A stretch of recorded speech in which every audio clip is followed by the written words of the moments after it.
Hello, Gaudi, and welcome to your last lesson of the week for English. So it's Friday, the 26th of February. Can I write the beginning of the story map? You will need your listening ears definitely this time and your magnet eyes, as well as a piece of paper and a pencil.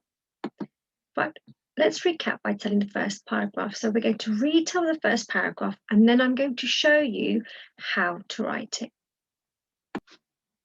So here we go, we've got Katie and the sunflowers. And do you remember the actions from yesterday? We had grandmother, we had Katie, we had plant the seeds, when the rain fell, we had, what else did we have? We had what shall we do now? We had art, and oh, do you remember the gallery? We had gallery. Right, let's get started. So we had grandmother was helping Katie plant the seeds in the garden when it started to rain. The rain will make everything grow, said grandmother delightedly with a smile, delightedly. What shall we do now? Asked Katie. Grandmother, who loved art, suggested they go to an art gallery. Show you that once more. Starting from the beginning. So this is our first picture. We've got grandmother was helping Katie plant some seeds in the garden when it began to rain. The rain will make everything grow, said grandmother delightedly. What shall we do now? Asked Katie. Grandmother, who loved art, suggested they go to an art gallery. Well, now I'm going to show you how to write it. Right, we're going to write the first part of Katie and the Sunflowers. So we need to write our title, which is Katie and the Sunflowers. So we've got capital K because it's her name. Katie and the Sunflowers. The title of our story, Katie and the Sunflowers.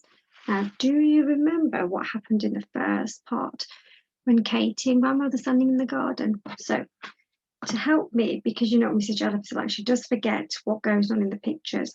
So we've got 3 sentences that we're going to write. And in the first one, who was in the first picture of our story map? Remember, when you write this, you can always go back to the video and you can have a look at the beginning, but I haven't got it here, so you're going to have to help me. Right, Katie and the Sunflowers, who was in the beginning? So we had grandmother. I can write this to help me. We had grandma. We had Katie. What were they doing? They were planting seeds. So they were planting seeds. This is my little word bank. So we had grandma, we had Katie, they were planting seeds. Oh, do you remember it started to rain? There we go. They're my key words, and I'm just going to pop them here to help me. So remembering what happened in the first part, and if you don't remember the story about, good idea to write some keywords down. So let's have a little think. Let's think of our first sentence. So we've got grandma, Katie, planting seeds, and it's starting to rain. So grandma was helping Katie. Do you remember the action? Oh, grandmother was helping Katie plant the seeds when it started to rain. There we go. So grandmother, and remember we're going to start from the margin. So our work's nice and tidy. Capital G for grandmother, grandma even. Grandma was helping, and remember the P in the G needs to be underneath the line, not hovering on top. Grandma was helping Katie, where we need a capital I. Grandma was helping Katie plant some seeds. Where was it? In the garden. Grandma was helping Katie plant some seeds in the garden when it started to rain. Full stop. There we go. Let's go back and read and check that it makes sense.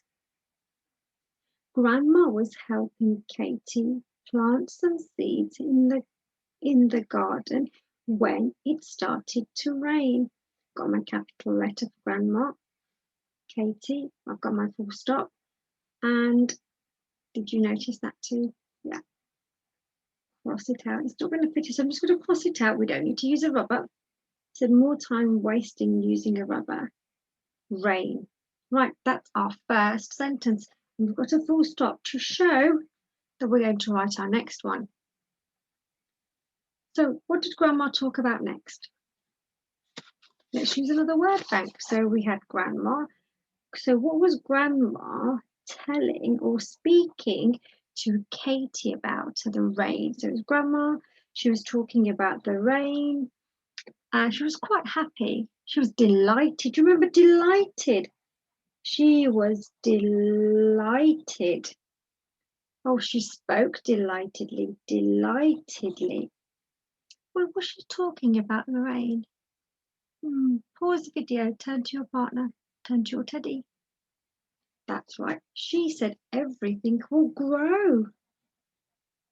So my keywords are grandma, we've got rain, delightedly, and grow. So I'm going to pop them here to help me, and I'm going to write my next sentence. And we're going to start from the full stop here.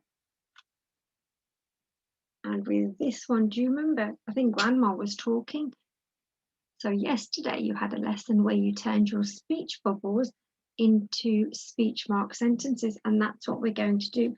And we're going to carry on actually from there. What was Grandma saying?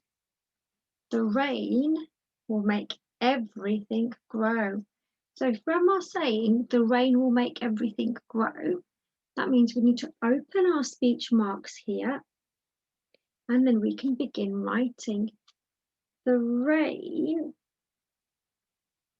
actually, do you know what we're going to do? We're going to start a new line because a new speaker. There we go. And we're going to go here. The rain, so remember it's the beginning of our sentence. The rain will make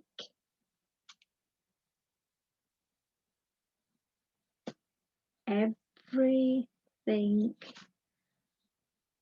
grow. And here we don't need a question mark or a full stop or an exclamation mark because it's just a sentence. The rain will make everything grow. We put our comma, close the speech marks, and now we write who said these words. The rain will make everything grow, said Grandma.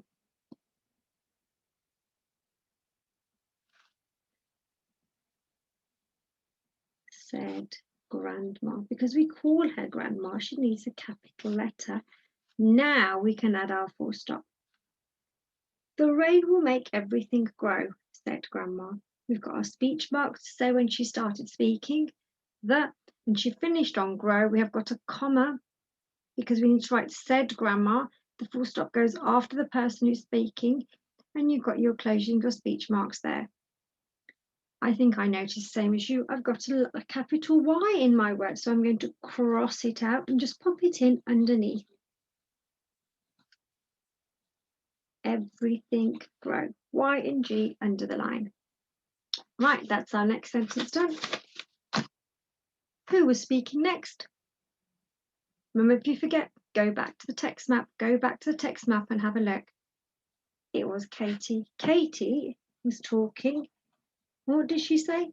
What shall we do now? So she's thinking, what shall we do? What shall we do? That's what she said. So I haven't got enough space on this. I'm just going to miss a line just so that you can see it clearly. So Katie will say, what shall we do now? Asked Katie.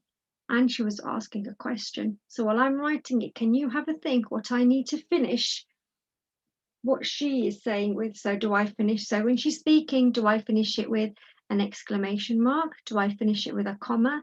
Or do I finish it with a question mark? That's something for you to think about while I'm writing my sentence. So what shall we do now? Asked Katie.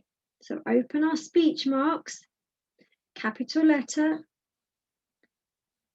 What shall we do now? And that's what she said. What shall we do now? We can finish with that. Do. That's right. It's our question mark. What shall we do now? Asked Katie. Now this is the end of our writing sentence. Now we can add a full stop. What shall we do now? Asked Katie. Open speech marks, capital letter. You write what the character says and you finish it either with a comma, exclamation mark, or question mark. Close the speech mark. Then you've got ask Katie and full stop here. What did they do? Can you remember what they did? Pause the video to have a think. So Grandma had an idea, didn't she? Grandma had an idea. What idea did she have? She said, let's go to the art gallery. She said, let's go to the art gallery because she really loved art. She loved art, and we're going to write that one down too. So I'm going to pop it over here. So grandmother, who loved art, suggested they go to an art gallery. Let's write it down. Again, I'm going to miss a line because I don't want it all squished up so that you can see it. Grandma, okay, capital letter. Let's see if I can remember to put my lowercase letters in. Grandma, who loved art, comma. Now we've got two commas here, a set of commas even, because we're giving more information about grandma. Okay, so we could take that out, say, let me finish and I'll say, grandma who loved art suggested, that means she had an idea. Suggested, lowercase, oh look, I remembered, suggested that they go to an art gallery, full stop. There we go on the end here. So we've got commas in between. We've got a set of commas here for who loved art because that's extra information about grandma. If we were to cover this at the top, if we were to cover it, it still makes sense. Grandma suggested that they go to an art gallery. That still makes sense. Even if you take out who loved art, that's the extra information. It's called a who clause, but you don't need to know that now. So grandma, who loved art, suggested that they go to an art gallery. There's our extra information. Now, let's go on to see what you're going to do. Right, let's see if Mrs Jalaf can do this. There we go, we did it. Challenge 1. Can you complete these sentences? So you've got Zazu. What is Zazu doing in this picture? Zazu can. What's he doing here? What's he doing in the third one? So you've got the words pull, jump, and sniff. Can you pop the correct words in these sentences? Challenge 2. I'd like you to write the beginning of the story map like we did. However, here's a helping hand for you. I'd like you to finish these sentence starters. Grandma and Katie were. What were they doing? What were they doing? You can always go back and have a look at the text map, which is in a couple of slides ago. Then it started to, what happened then? And they decided to, what did they decide to do? So if you're stuck, go back, oops, there's the story map, and that will give you some ideas. Challenge 3, I want you to write the story map like I have just shown you on my piece of paper. So you need to remember your capital letters, your full stops, remember to use speech marks when a character is talking, and to use adverbs. So I use delightedly. Can you maybe choose a different one of these that I've given you examples at the below? Okay, so you need to write the story map like I did. If you forget a word or if you can't remember, go back to the story map and you can put your own ideas in, as long as it makes sense. Capital letters, full stops, using speech marks when a character is talking, and using adverbs. And remember, don't forget to upload your work onto Tapestry, and I'll see you next week.